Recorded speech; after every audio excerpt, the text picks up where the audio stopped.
Gloria a Dios. Gloria a Dios. Vamos entonces a ministrar la palabra del Señor. Vamos a ir al Evangelio según Juan, capítulo 4, y vamos a leer en el versículo 4, donde dice la palabra de Dios de la siguiente manera. Evangelio según Juan, capítulo 4, versículo 4. Dice la palabra: y le era necesario pasar por Samaria. Vino pues a una ciudad de Samaria llamada Sicar, junto a la heredad que Jacob dio a su hijo José. Y estaba allí el pozo de Jacob. Entonces Jesús, cansado del camino, se sentó así junto al pozo. Era como la hora sexta. Vino una mujer de Samaria a sacar agua y Jesús le dijo: dame de beber. En estos primeros capítulos, en el versículo 4, dice claramente que a Jesús le era necesario pasar por Samaria. Ayer estábamos aprendiendo que Jesús vino principalmente como el profeta y como el Cordero de Dios que quita el pecado del mundo. Pero en su oficio de profeta, según la profecía que había dicho Jehová a Moisés en Deuteronomio capítulo 18, versículo 18, la Biblia nos enseña y nos dice que Jesús vino a hablar solo lo que el Padre colocara en su boca, y vino a hacer la voluntad del Padre. Jesús no podía o no hacía nada que no estuviera direccionado directamente por el Padre.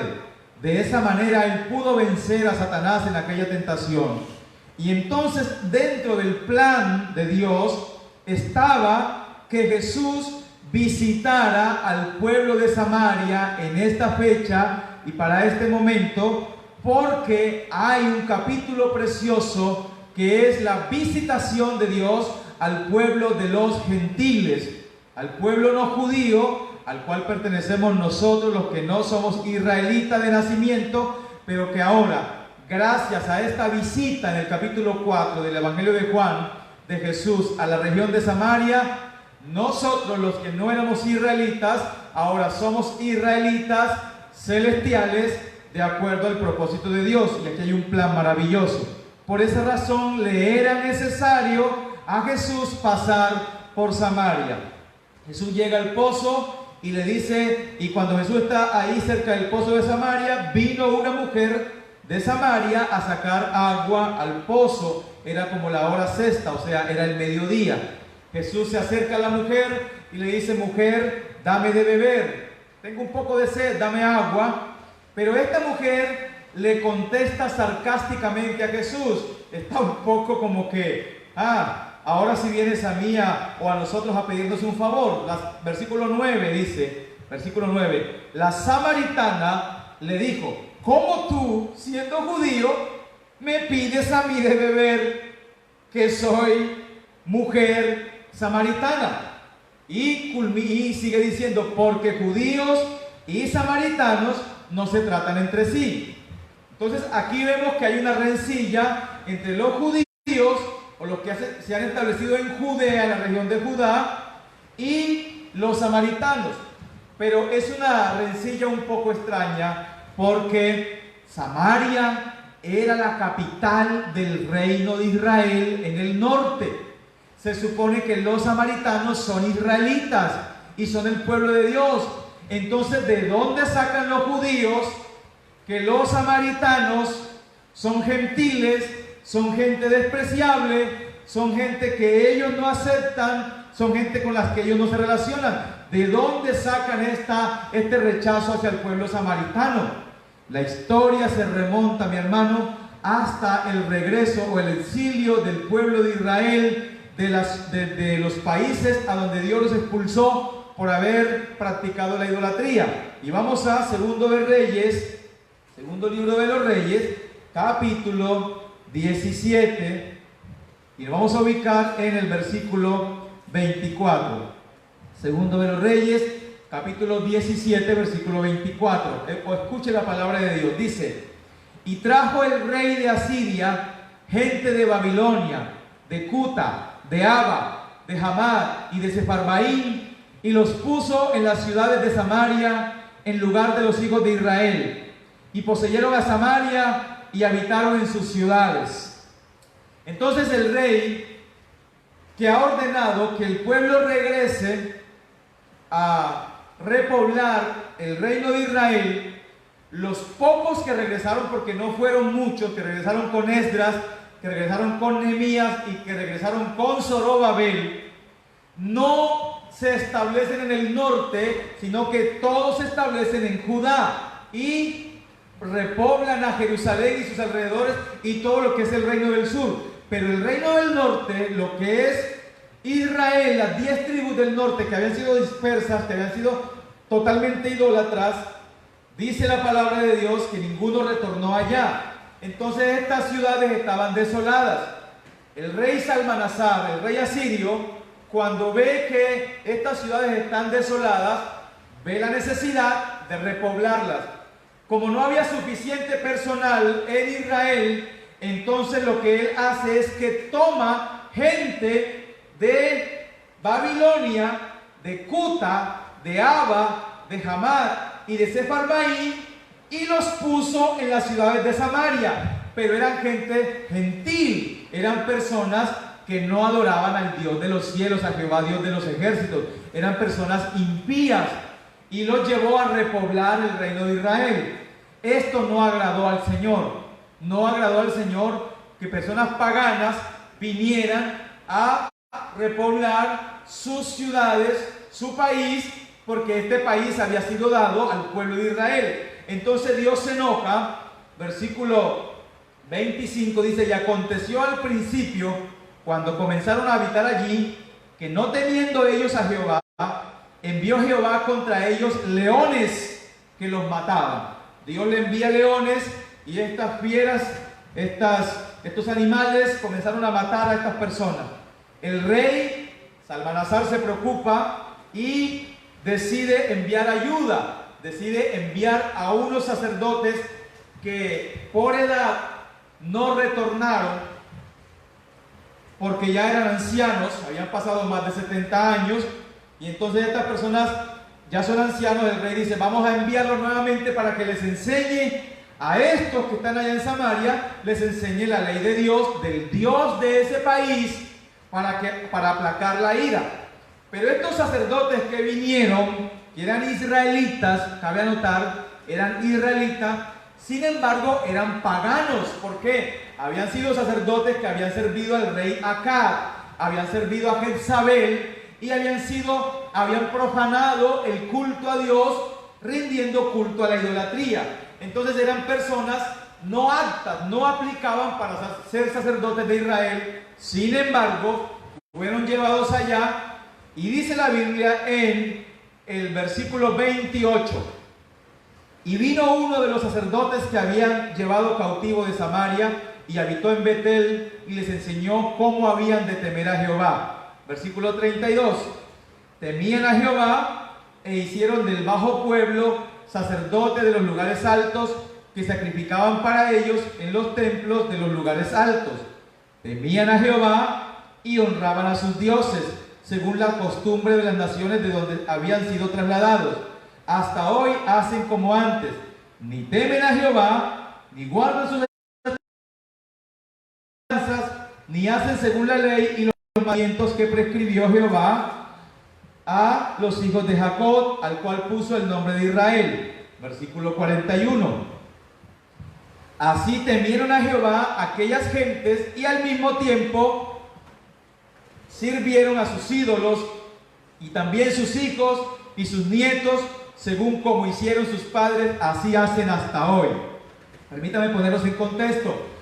Entonces, estos sacerdotes que vienen enseñan supuestamente a adorar a Dios, a Jehová Dios, Dios eterno, el Altísimo, pero al mismo tiempo permiten que estos países traigan sus dioses también. Entonces, lo que ellos se ven forzados a hacer de alguna manera, aunque voluntariamente también, fue que tomaron una montaña, la montaña de Gerizim, en Samaria, y la establecieron como templo, como lugar de culto a supuestamente el Dios eterno, a Jehová Dios. Pero entonces, al hacer eso, ellos establecen que en Samaria se debe adorar en ese monte, que en Samaria se debe adorar en ese monte, cosa que en la ley de Moisés, en la Torá, no aparece y no es bíblico. Lo segundo que quiero resaltar de lo que pasaba aquí es que estas personas, dice la Biblia, que habían enseñado a temer a Dios, pero a adorar también a sus dioses paganos. Tenían algo así como una especie de religión híbrida, de una mezcla. Y la Biblia enseña claramente, amados hermanos, que Cristo es la única verdad, que Cristo es el único camino, que Cristo es la única vida, que Él no se mezcla con nadie porque no hay otro Dios fuera de Él. Él es el único Dios verdadero y no podemos mezclar la religión de Dios, la palabra de Dios, la verdad de Dios, la enseñanza de Dios con enseñanzas paganas. No podemos enseñar a temer a Dios y al mismo tiempo enseñar a adorar a dioses paganos. Cuando el Señor nos pide que adoremos al Padre, que obedezcamos sus mandamientos, que obedezcamos su palabra, que obedezcamos su ley, es lo que Dios quiere. Pero no quiere Dios que al mismo tiempo nos congraciemos con Él y le adoremos, pero también aceptemos las religiones paganas. Y estamos hoy, las iglesias están adorando santos, están adorando imágenes, están haciendo procesión, están cargando Cristo. O sea, temen supuestamente a Dios, pero también adoran a dioses paganos. Y Dios está muy enojado con esto, y seguramente sus juicios no se han de hacer esperar. Y por eso la Biblia dice en el libro de Apocalipsis: salid de en medio de ellos, pueblo mío. Nosotros no estamos llamados a adorar a Dios y también a adorar al paganismo, al dios Sol, a Zeus y a todo lo que tradicionalmente se ha enseñado hoy. Tengamos cuidado, y es tiempo que la iglesia del Señor se limpie, se purifique y erradique totalmente toda adoración pagana, y adoremos a Dios y temamos a Dios y sigamos sus mandamientos, porque Él es el único Dios, Jehová, eterno y verdadero. Espero que me vaya siguiendo. Vuelvo nuevamente a San Juan, me ubico en el capítulo 4 donde comenzamos, porque la conversación continúa de la siguiente manera. Dice el versículo 10: respondió Jesús y le dijo: si conocieras el don de Dios, y quién es el que te dice dame de beber, tú le pedirías y él te daría agua viva. La mujer le dijo: Señor, no tienes con qué sacarla y el pozo es hondo. ¿De dónde pues tienes el agua viva? ¿Acaso eres tú mayor que nuestro padre Jacob, que nos dio este pozo del cual bebieron él, sus hijos y sus ganados? Note nuevamente el sarcasmo de la mujer en el versículo 12. ¿Acaso eres tú mayor? O sea, ¿quién te crees tú que eres? ¿Cómo vienes tú a decirme que el agua de este pozo es más insignificante que el agua que supuestamente tú me vas a dar? ¿Quién te crees que eres? ¿Acaso eres tú mayor? Versículo 13. Respondió Jesús y le dijo: cualquiera que bebiere de esta agua, volverá a tener sed. Mas el que bebiere de esta agua, de la palabra, de esta agua, no tendrá sed jamás, sino que el agua que yo le daré será en él una fuente de agua que salte para vida eterna. Entonces Jesús le está llevando a ella por un camino que para ella es desconocido, pero al mismo tiempo le llama la atención a la mujer. Ella siente que lo que este hombre misterioso que se acercó a ella a pedirle agua le está diciendo tiene sentido, parece que es algo espiritual. Ella no lo entiende aún, pero quiere entenderlo, y va a continuar la conversación para que el Señor le explique de qué se trata. En el versículo 15 entonces encontramos que la mujer le dijo: Señor, dame esa agua para que no tenga yo sed ni venga aquí a sacarla. Aquí está la solución. Lo que ella no había entendido todavía era que Jesús estaba hablando de sus enseñanzas y de la ley de Moisés, tal como había sido escrita y redactada por el mismo Padre eterno y celestial. Entonces ella le dice: dame de beber de esa agua. Y aquí Jesús le va a devolver un poquito el sarcasmo a la mujer y la va a prender la va a prender ahí en su trampa, la va a capturar y la va a confrontar con su pecado. Versículo 16. Jesús le dijo: ve, llama a tu marido y ven acá. Ve, llama a tu marido. Jesús, que ya previamente el Espíritu Santo le ha revelado a través del don de ciencia y el don de sabiduría, y conoce perfectamente la vida de esta mujer, Jesús va a confrontarla con una realidad que esta mujer tiene, pero que sigue amacizando ese pecado. Entonces Jesús le dice: ve, llama a tu marido y ven acá. La mujer respondió, versículo 17, respondió la mujer y dijo: no tengo marido.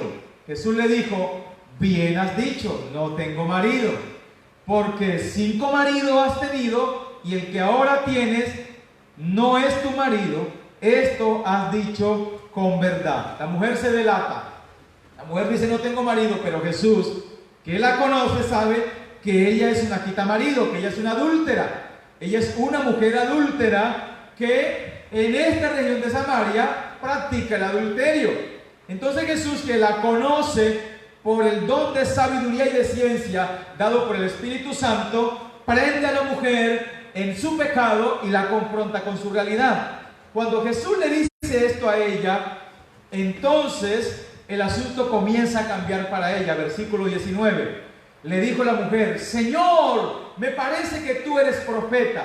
Ya ella comienza a ver a Jesús no como un hombre simpático que se le acercó a ella a pedirle agua, sino que ahora comienza a ver que en Jesús hay una autoridad y que en Jesús hay un poder, que ese poder no puede venir de la gente, porque nadie podría saber, menos un judío como Jesús, todo lo que Jesús sabía de ella. Seguramente Jesús no solamente le dijo lo de su marido, sino cómo había sido su vida y cómo había la mujer vivido todo su tiempo en adulterio. Entonces que ella se da cuenta que Jesús es un profeta, el profeta que anunció Jehová Dios en Deuteronomio capítulo 18, versículo 18. Es un versículo muy importante y ojalá lo subraye en su libro de notas. Le dijo la mujer: Señor, me parece que tú eres profeta. Y observe, versículo 20: nuestros padres adoraron en este monte, y vosotros decís que en Jerusalén es el lugar donde se debe adorar. Si observa usted que la mujer le dice: nuestros padres adoraron en este monte, el monte Gerizim, ¿verdad? Allá encontramos entonces lo que leíamos hace un rato en el versículo 32 del segundo libro de los Reyes, capítulo 17. Encontramos que estos sacerdotes allá tomaron un monte y lo eligieron como montaña de adoración, el monte Gerizim. Y allí se adoraba supuestamente a Dios, aunque también adoraban otros dioses paganos. Esta mujer ha crecido con ese conocimiento, con esa concepción de que en ese monte es que se debe adorar a Dios, en el monte Gerizim en Samaria. Pero los judíos, por la palabra de Dios y por la ley de Dios, conocen y saben perfectamente que es en Jerusalén, en el templo, donde ellos debían ir a adorar. Así que no hay dos lugares de adoración, hay un lugar que es Jerusalén, y entonces los samaritanos están pegados de allí. Observe cómo le responde Jesús, versículo 21. Jesús le dijo: mujer, créeme que la hora viene cuando ni en este monte ni en Jerusalén adoraréis al Padre. Mujer, créeme que la hora viene cuando ni en este monte ni en Jerusalén ni en este monte. Jesús va a desmontar aquí un mito, pero este versículo 21 no es solamente un versículo cualquiera. Este versículo 21 es un versículo profético. Observe y preste mucha atención. Jesús le declara a esta mujer, Jesús le declara el plan de Dios que tiene establecido para la humanidad, y lo que le va a suceder a Jerusalén dentro de 40 años y lo que le va a suceder a Samaria dentro de 40 años. Entonces Jesús le está diciendo: mira lo que dice: mujer, créeme que la hora viene cuando ni en este monte ni en Jerusalén adorarán al Padre. ¿De qué está hablando Jesús aquí? Está diciendo que va a venir un momento, un tiempo en que tanto Jerusalén como Samaria van a ser desoladas, van a ser destruidas, y el sacrificio continuo que habló Daniel en el capítulo 12 de Daniel, que se llama la abominación desoladora, no se va a poder ofrecer el sacrificio continuo ni en Jerusalén ni en Samaria, así que los lugares son lo de menos. Ya no van a importar más los lugares. A partir de esa fecha en adelante, los lugares van a pasar a un segundo plano. ¿Ve? Y Jesús está profetizando algo. Esa abominación desoladora que habló el profeta Daniel y que habló Jesucristo también en el capítulo 24 del Evangelio de Mateo, hay 3 fases, o se ha cumplido en 2 de ellas y una tercera falta por cumplir. Espero que me pueda explicar bien. Se ha cumplido 2 veces. La primera abominación desoladora que el pueblo de Israel la vivió 180 años antes que Cristo viniera a la tierra por primera vez en el tabernáculo de José y María.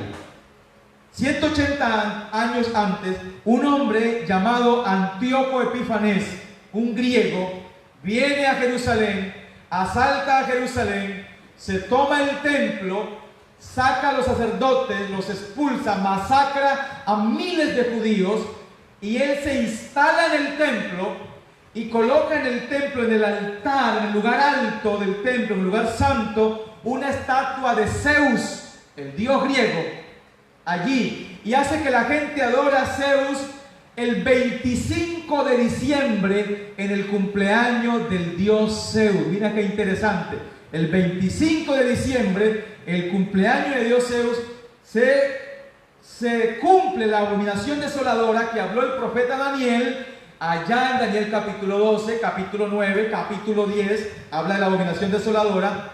Ahora Antíoco Epífanes trae una estatua enorme del dios Zeus y de la adoración al dios Sol, la coloca allí exactamente el 25 de diciembre, que es el cumpleaños del dios Zeus. Estos datos usted lo puede encontrar en cualquier parte. El 25 de diciembre es el cumpleaños del dios Zeus según la mitología griega. ¿Ve? Curioso, ¿verdad? Entonces, ese día, ellos, después que han colocado allí la estatua de Zeus, en el altar donde se sacrificaba el cordero de la Pascua, el cordero, este señor Antíoco Epífanes toma un cerdo, animal inmundo e impuro, y lo coloca en el altar y lo sacrifica y se lo ofrece al dios Zeus allí, y asan la carne en una fiesta, en una orgía terrible. Hubo abominación, hubo orgía, hubo licor, borrachera, de todo tipo de cosas en ese día. La primera abominación desoladora. En los libros de historia usted la encuentra. Usted puede leer los libros de Macabeos 1 y 2 y encuentra la historia de este personaje. Estos libros estuvieron siendo parte del canon sagrado hasta hace casi 200 años que se quitaron de allí. Pero son libros muy interesantes, muy importantes, porque tratan de la historia del pueblo de Israel. Y entonces allí en esos libros encontramos el relato de Antíoco Epífanes o de lo que sucedió. Luego recuperaron por medio de unas personas llamadas los Macabeos, un hombre llamado Judas Macabeo, se arma de valor, arma a una gente y se levanta contra este hombre en guerra. Dios lo respalda, Dios los bendice y logran derrotar a Antíoco Epífanes y lo expulsan del templo y lo sacan de Jerusalén. Y entonces aparece una fiesta para los judíos que se llama el Hanukkah. ¿Ve? El Hanukkah y el Yom Kippur, la fiesta de la expiación y la fiesta de la dedicación. Fiesta de la expiación porque ellos logran expiar, sacar todo eso, traen sacerdotes nuevamente de Judá, santifican el templo y hacen expiación. Pero también la fiesta de la dedicación, rededican el templo a Dios y se vuelve a establecer el culto nuevamente a Jehová de los ejércitos. Yom Kippur y Hanukkah son de esta historia del 180 años antes de Cristo. La segunda abominación desoladora sucede 40 años después que Jesús le predica a esta mujer samaritana y 40 años después que Jesús lo anuncia en el capítulo 24 del Evangelio de Mateo, cuando dice que vendrá la abominación desoladora. Recuerdan ustedes, Jesús salía, capítulo 24, versículo 1, Jesús salía de Jerusalén y los discípulos le dijeron: Señor, mira todos estos edificios, mira este templo, mira qué grande, mira qué maravilloso. Y Jesús le dice: de cierto les digo, que no quedará piedra sobre piedra que no sea derribada, destruida. Jesús está profetizando la abominación desoladora que sucedería 40 años después, y efectivamente sucedió a manos de un hombre, de un general del ejército o de las legiones romanas llamado Tito, que luego pasó a ser emperador de Roma. Este hombre Tito asedia a Jerusalén, cerca a Jerusalén, más de 6 meses la rodea, y después de 6 meses Jerusalén se desploma. Ellos lanzan unos arietes en fuego encendido, y aunque Tito no quería, dice la historia, según Flavio Josefo, un historiador judío que luego se pasó al Imperio Romano, dice Flavio Josefo que Tito no quería destruir el templo. Recuerden ustedes que ese templo, Herodes había tardado 46 años en reformarlo, en embellecerlo, porque en la época de los macabeos hasta Herodes el templo había sufrido, porque no habían recursos, se había deteriorado. Herodes reconstruye el templo y lo instituye nuevamente todo lo que es la adoración a Jehová Dios, aunque a él no le interesaba eso. Entonces Tito no quiere destruir el templo, porque realmente el templo es algo suntuoso y hermoso. Pero cuando lanzan los arietes, se incendia Jerusalén, se incendia el templo. La historia dice, mi hermano, usted lo puede leer, busque la historia, usted lo puede leer, en internet encuentra usted datos con respecto a esto, que más de 1.100.000 personas murieron en el asedio. Los cadáveres quedaron desparramados por todas partes. Usted se acuerda que Jesucristo le dijo en el capítulo 24 a sus seguidores de Mateo, le dijo: mirad que vuestra huida no sea en invierno ni en día de reposo. Y hay de las mujeres que estén encinta, y hay de las que estén amamantando, porque será día de gran lamento, y será día terrible, tan terrible, hermano. Los millones de cadáveres poblaron toda esa región, incluso en Samaria, el monte, todo eso estaba lleno de cadáveres. Todo el mundo huyó.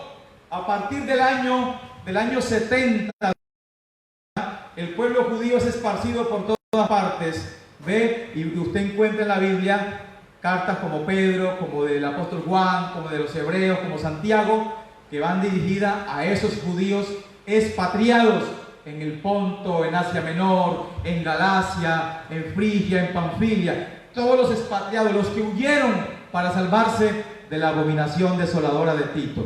Estas dos abominaciones desoladoras están en los registros sagrados como testigos y como sombra de la gran abominación desoladora que está a punto de suceder en los próximos años sobre la faz de la tierra, sobre Jerusalén y sobre el mundo entero. Ojo con la iglesia, lo que le estoy diciendo. Estas dos abominaciones desoladoras están para cumplir la tercera y última abominación desoladora, que está en el libro de Apocalipsis y que está en 2 de Tesalonicenses. Este versículo lo quiero leer. Segunda carta de Pablo a los Tesalonicenses, capítulo 2.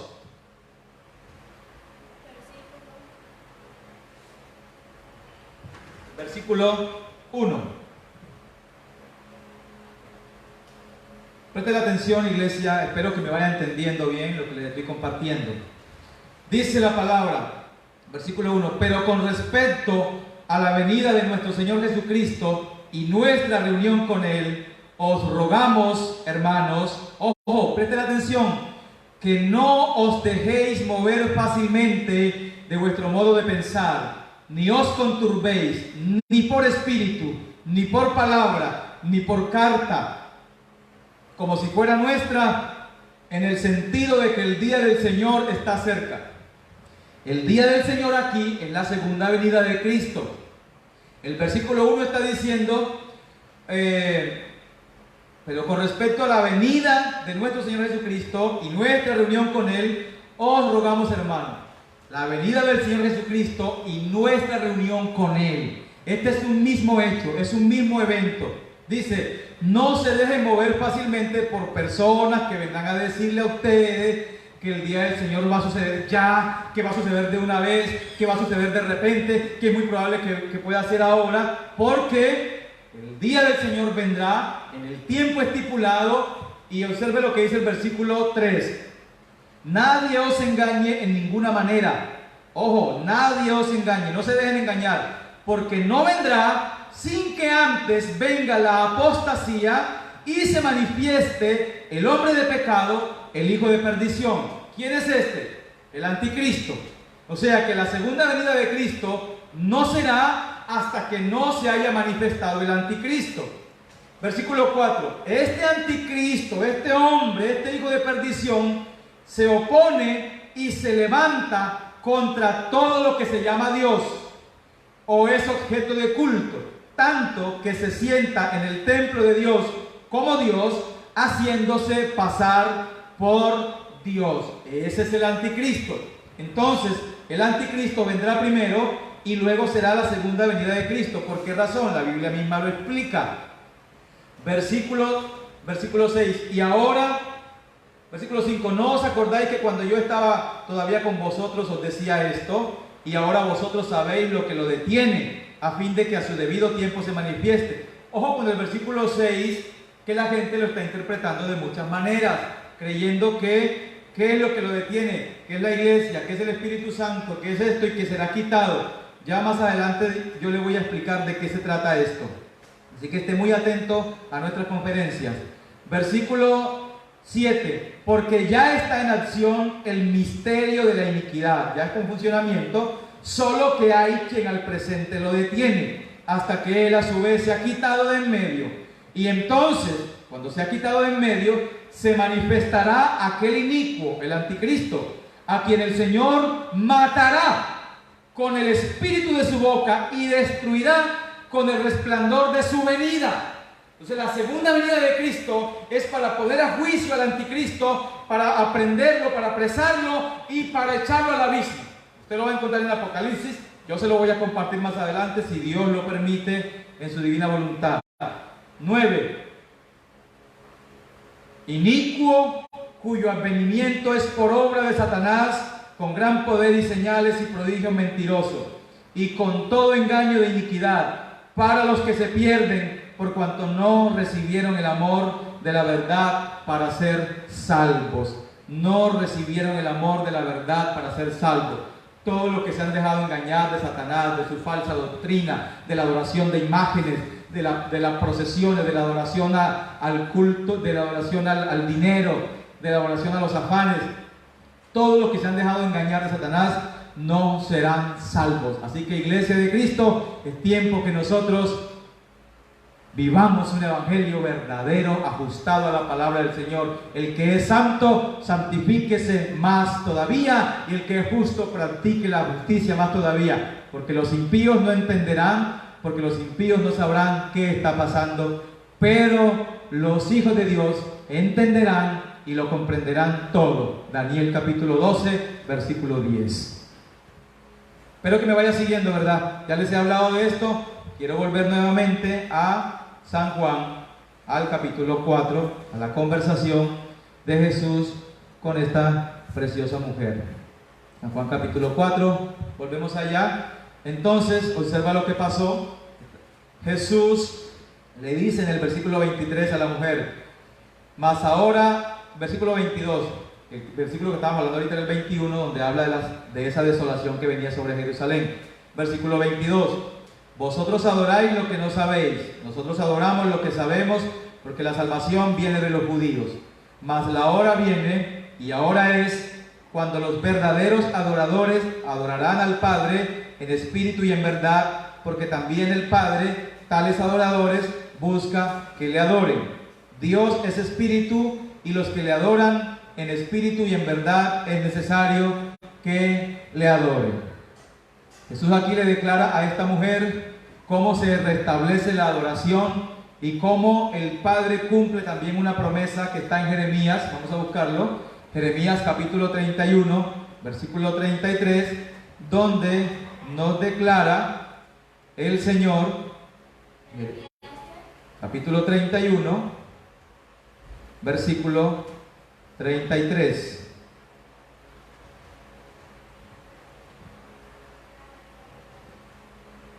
Dice la palabra de Dios: pero este es el pacto que haré con la casa de Israel después de aquellos días, dice Jehová. Daré mi ley en su mente y la escribiré en su corazón, y yo seré a ellos por Dios, y ellos me serán por pueblo. Aquí se cumple lo que Jesús está diciendo, Cristo cumple en el versículo 22 lo que Jeremías está diciendo. Ya no es un templo, ya no es un monte, ya no es X o Y lugar. Ahora dice la palabra del Señor que el pacto de Dios con la casa de Israel es que después de aquellos días terribles, Dios dice: daré mi ley en su mente y la escribiré en su corazón, y yo seré a ellos por Dios, y ellos me serán por pueblo. En Hebreos capítulo 10 dice también, y también se cumple esta palabra, Hebreos capítulo 10, versículo 16, ahí también cumple el Señor esta palabra, dice: este es el pacto que haré con ellos después de aquellos días, dice el Señor. Pondré mis leyes en sus corazones y en sus mentes las escribiré. Y añade: y nunca más me acordaré de sus pecados y transgresiones. Esto es precioso porque a esta mujer samaritana, nuestro Señor Jesucristo le está revelando, le está declarando el plan de Dios, y esta mujer lo está entendiendo muy bien. En el versículo 25, la mujer le dice a Jesús: sé que ha de venir el Mesías, llamado el Cristo. Cuando Él venga, nos declarará todas las cosas. Sé que ha de venir el Mesías. Esta mujer dice: bueno, tú dices que es en Jerusalén, yo digo que es en el monte, aquí tenemos una discusión, no creo que nos podamos poner de acuerdo. Sin embargo, hay alguien que nos va a decir dónde es que se debe adorar realmente al Padre, a Jehová. Y le dice: ese es el Mesías. Cuando el Mesías venga, Él nos va a decir realmente dónde es que debemos adorar. Versículo 26, Jesús le respondió: yo soy el que habla contigo. Jesús se le manifiesta y se le revela a la mujer. Nunca antes usted encuentra esa revelación, ni después a los judíos. Jesús se le revela a una mujer samaritana, gentil, mostrándole la gracia de Dios, mostrándole el favor de Dios, y le dice: mujer, yo soy ese Mesías, yo soy ese Mesías. Y dice la Biblia en el versículo 27 que en este momento vinieron los discípulos y se maravillaron de que hablaba con una mujer. Sin embargo, ninguno dijo: ¿qué preguntas o qué hablas con ella? Entonces la mujer dejó su cántaro y se fue a la ciudad y dijo a los hombres: venid, ved a un hombre que me ha dicho todo cuanto he hecho. ¿No será este el Mesías? Entonces salieron de la ciudad y vinieron a él. Entre tanto los discípulos le rogaban diciendo: Rabí, come. Él les dijo: yo tengo una comida que comer que vosotros no sabéis. Entonces los discípulos decían unos a otros: ¿le habrá traído alguien de comer? Jesús le dijo: mi comida es que haga la voluntad del que me envió y que acabe su obra. Entonces los discípulos pensaban que Jesús hablaba de otro tipo de comida, pero Jesús estaba hablando que la comida de Él es hacer la voluntad del Padre. Yo le pregunto a usted, amado oyente, ¿cuál es su comida? ¿Cuál es su comida espiritual? Escuchar la voz del enemigo, escuchar la voz del paganismo, adorar imágenes, adorar idolatría, adorar el sistema mundano que existe, o tu comida es hacer la voluntad del Padre. Si tu comida es hacer la voluntad del Padre, estás en el camino correcto, según el Salmo capítulo 1, versículo 1 en adelante. En el versículo 35, Jesús hace una declaración muy extraña. Lo voy a mencionar porque no podemos entender esto sin conocer el contexto cultural de aquella época. 35 dice: no decís vosotros, le dice Jesús a los discípulos de él que han venido ya de Samaria con algunos alimentos, no decís vosotros: aún faltan 4 meses para que llegue la siega. Jesús les dice: he aquí os digo, alzad vuestros ojos y mirad los campos, porque ya están blancos para la siega. ¿A qué se está refiriendo Jesús? ¿A un cultivo de trigo? ¿A un cultivo de cebada? ¿A qué se refiere Jesús? Jesús levanta su mirada y le dice a ellos: alcen su mirada y miren, los campos están blancos. Pero cuando ellos levantan la mirada, no había ningún cultivo ahí, no había ningún cultivo allí. Así que Jesús no les está dando un ejemplo de algún cultivo ni de trigo, ni de cebada, ni de ningún otro tipo de cereal, sino que hay un grupo de samaritanos que vienen a Jesús, que habitaban en Sicar, que aquella mujer los fue a buscar y venían corriendo, era una cantidad. Todos venían vestidos de blanco porque era la fiesta de los samaritanos. Recuerden que Jesús venía o iba para la fiesta en Jerusalén. Los samaritanos están de fiesta y cuando ellos estaban de fiesta, todos se visten de blanco con sus gorros blancos para adorar a su Dios. Entonces todas esas personas venían de blanco hacia Jesús a entrevistarse y Jesús le dice a los discípulos: levanten sus ojos y miren, los campos están blancos. Todos esos samaritanos, ¿a quién representan esos samaritanos? Al pueblo gentil, a un pueblo no judío profetizado en Oseas, que dijo: llamaré pueblo mío a un pueblo que no era mi pueblo. Llamaré pueblo mío. En Romanos capítulo 9, el apóstol Pablo lo ratifica nuevamente. Entonces Jesús les está mostrando a los samaritanos: mírenlos, un pueblo gentil. Nosotros fuimos enviados a las ovejas perdidas de la casa de Israel, pero ahora viene un periodo de gracia para esta gente. Lo voy a explicar. Versículo 36 dice: y el que ciega recibe salario y recoge fruto para vida eterna, para que el que siembra goce juntamente con el que ciega. Porque en esto es verdadero el dicho: uno es el que siembra y otro es el que ciega. Yo os he enviado a cegar lo que vosotros no labrasteis, otros labraron y vosotros habéis entrado en sus labores. Versículo 39, presten atención: y muchos de los samaritanos de aquella ciudad creyeron en él por la palabra de la mujer que daba testimonio diciendo: me dijo todo lo que he hecho. Esos samaritanos vienen a Jesús y ahora ya están ahí con Jesús. En el versículo 40, entonces vinieron los samaritanos a él y le rogaron que se quedase con ellos, y se quedó allí 2 días. Se quedó 2 días. Permítanme hablarles rápidamente de esto, porque no puedo terminar esta conferencia sin contarles de qué se trata aquí. Se quedó con ellos 2 días. Esos 2 días son 2 días proféticos.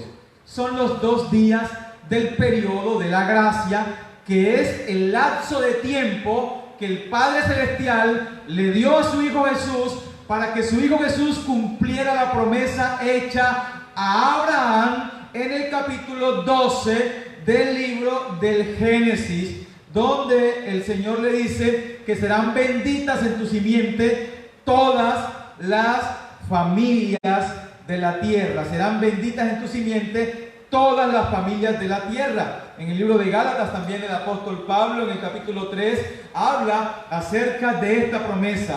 Entonces, estos 2 días, hermanos, son 2 días proféticos. Son 2 milenios, según la palabra de Dios, en Éxodo capítulo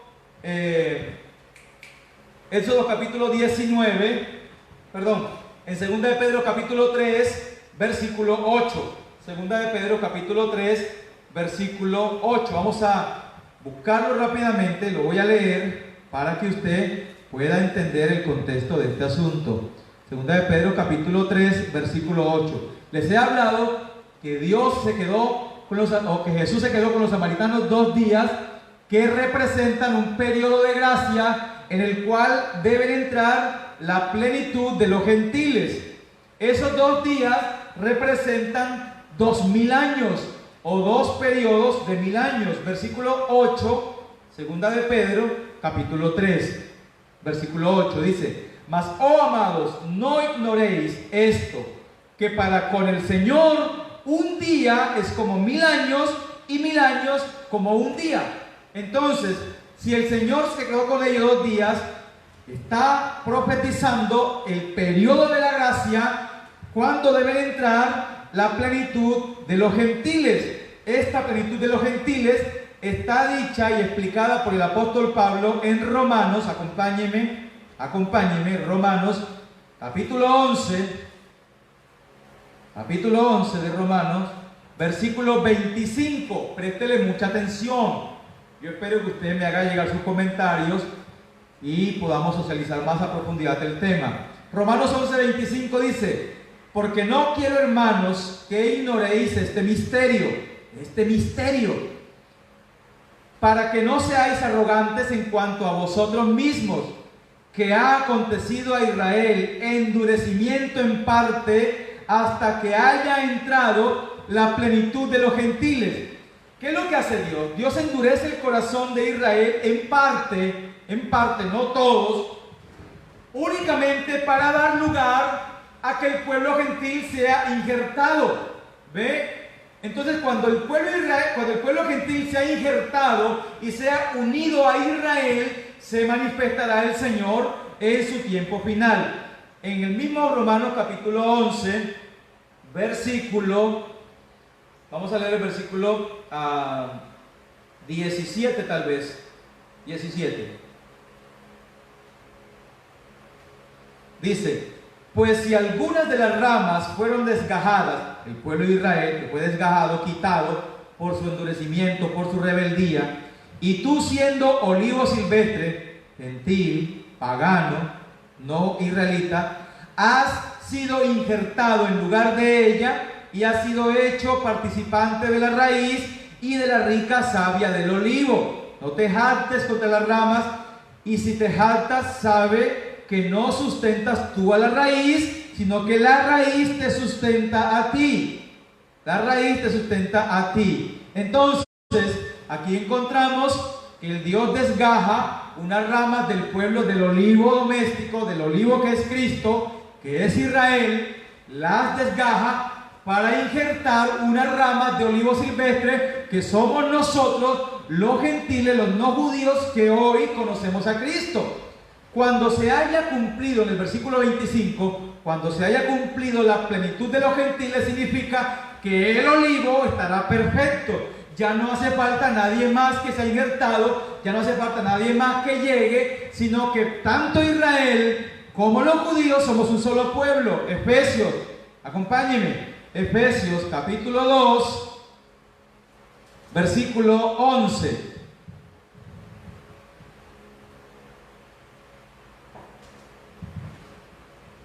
Efesios capítulo 2, versículo 11. Dice: por tanto, acordaos de que en otro tiempo vosotros, los gentiles, en cuanto a la carne, erais llamados incircuncisos por la llamada circuncisión hecha con mano en la carne.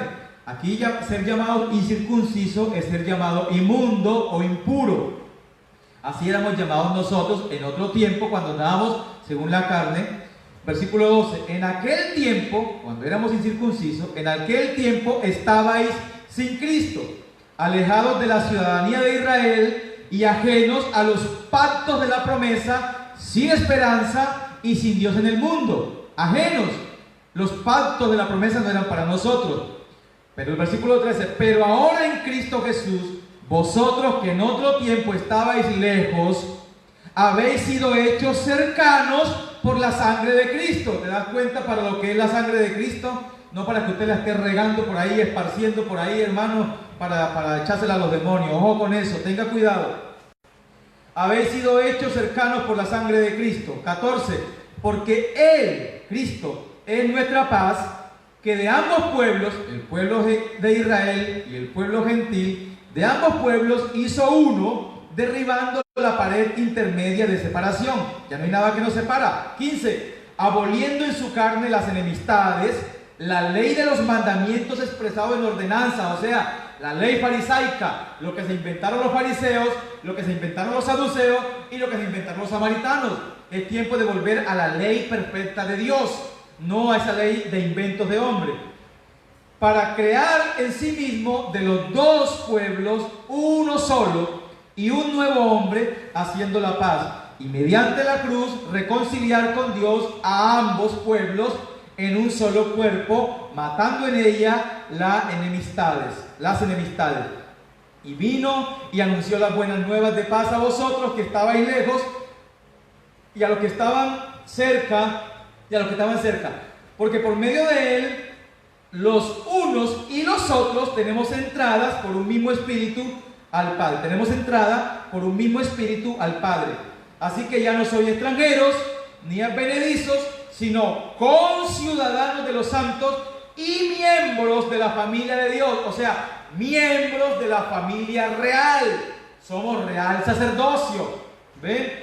edificados sobre el fundamento de los apóstoles, sea el evangelio de la palabra de la predicación, y profetas, siendo la principal piedra del ángulo Jesucristo mismo, en quien todo el edificio, bien coordinado, va creciendo para ser un templo santo en el Señor, en quien vosotros también sois juntamente edificados para morada de Dios en el Espíritu. Qué maravilloso, ¿verdad? Como el Señor quitó las enemistades, quitó las fronteras, quitó la barrera e hizo una sola Israel. Ya no hay dos pueblos, uno judío y uno gentil, no. Ahora hay un solo pueblo de Israel, el Israel celestial, que está compuesto por judíos de la etnia, no todos, porque Romanos claramente dice en el capítulo 9 que no todos los que dicen descender de Israel son realmente israelitas.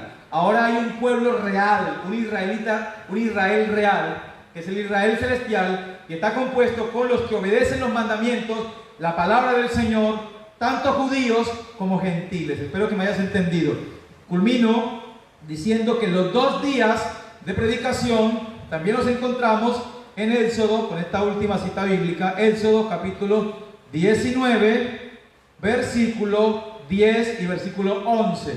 2 días proféticos, versículo 10, dice: y Jehová dijo a Moisés: ve al pueblo y santifícalos hoy y mañana.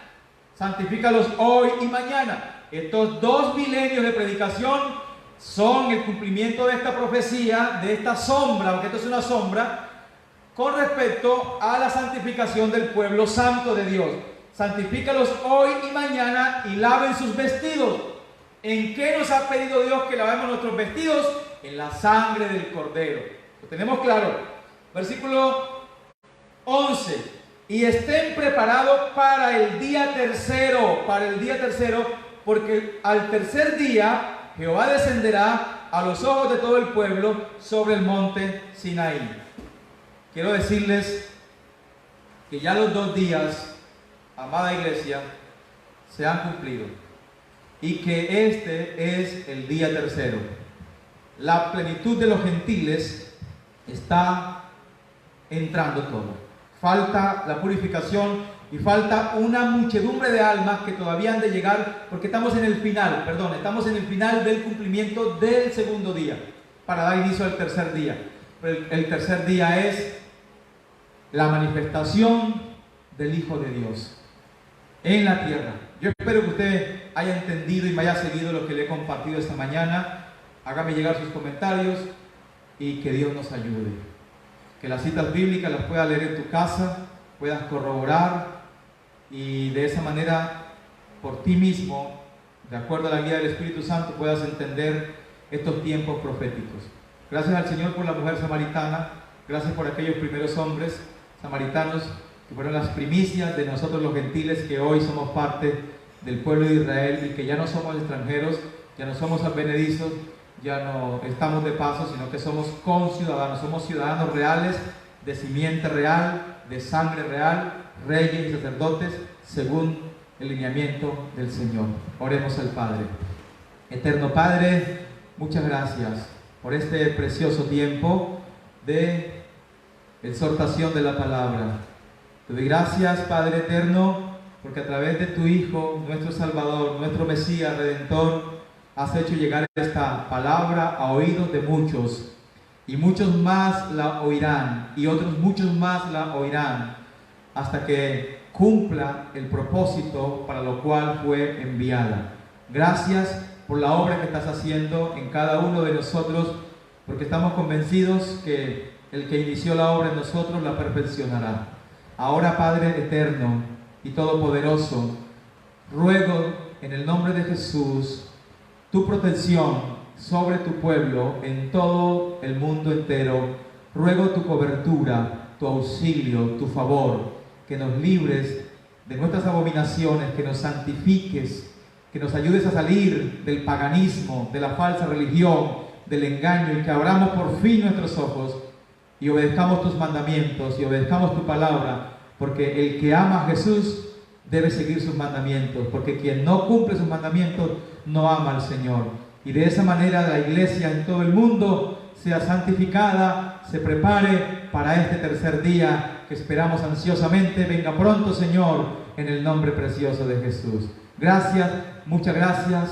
Amén y amén. A todos ustedes, Dios les bendiga, Dios nos guarde y nos ayude. Si Dios lo permite, nos vemos mañana, pastora. Si es la voluntad de Dios y estamos con vida, nos veremos mañana en el café de la tarde. Pastora, que diga a los hermanos de la aplicación que estamos utilizando para hablar con ellos. Ok. ¿Es de la aplicación de sello?